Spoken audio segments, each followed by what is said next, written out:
जय भवानी। जैसा खाएंगे अन्न वैसा होगा मन, हम जो खाते हैं वैसे ही बन जाते हैं। ये दोनों उक्तियां प्रत्येक प्राणी पर सही बैठती हैं। और आज हमारे वैज्ञानिक विश्लेषण का आधार भी आहार ही है, यानी कि हमारा भोजन। हम किस प्रकार के आहार का सेवन करें, शाकाहारी या मांसाहारी, सात्विक, तामसिक या फिर राजसिक। मनुष्य की दैहिक ऊर्जा का मुख्य स्रोत उसका भोजन ही है।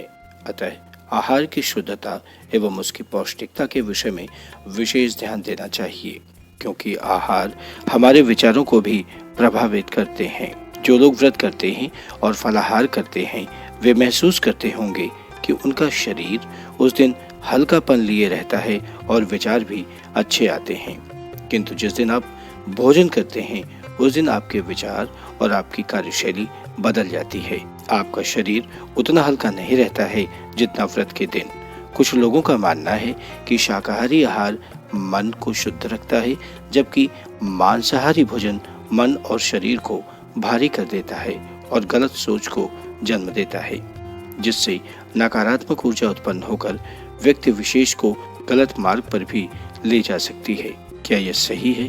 क्या ईश्वर ने हमें सात्विक आहार के लिए बनाया है या तामसिक आहार के लिए? तो इसका उत्तर विज्ञान के इस प्रयोग में छिपा है।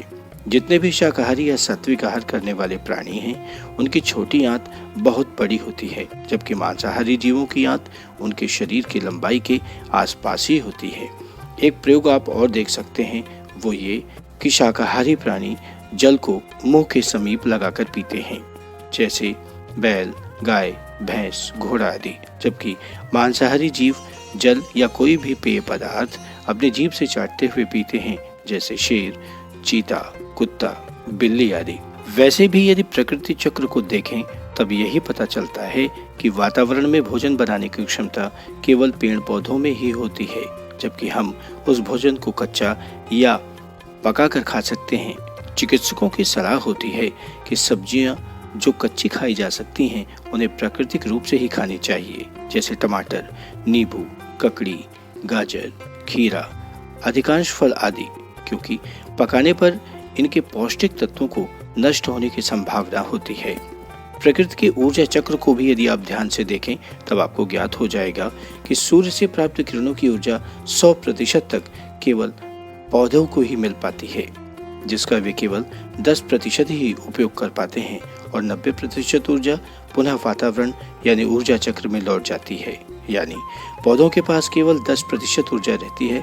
अब इसे शाकाहारी वर्ग के प्राणी खाते हैं, जहां पर वे भी इस 10% के 10वें हिस्से को ही प्राप्त कर सकते हैं, यानी केवल 1 भाग ही शाकाहारी प्राणी को मिलता है और शेष अवशेष रूप से बाहर निकल जाता है।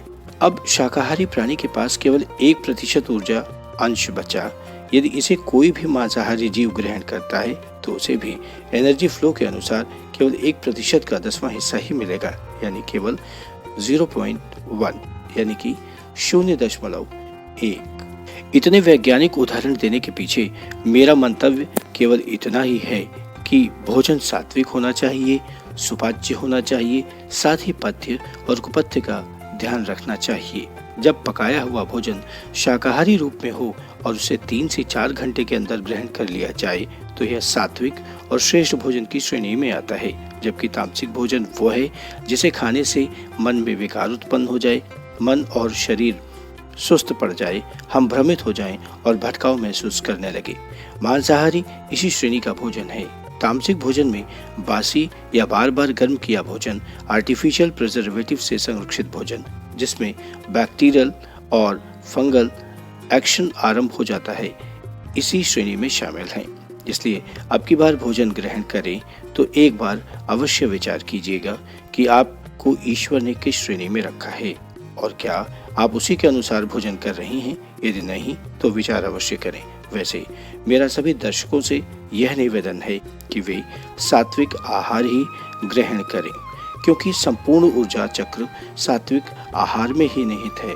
अंत में एक बात ये कि यदि आप मांसाहार करते हैं, तो आपका मांसाहार उसी प्रकार होना चाहिए जैसे शेर, चीता या अन्य जानवर करते हैं।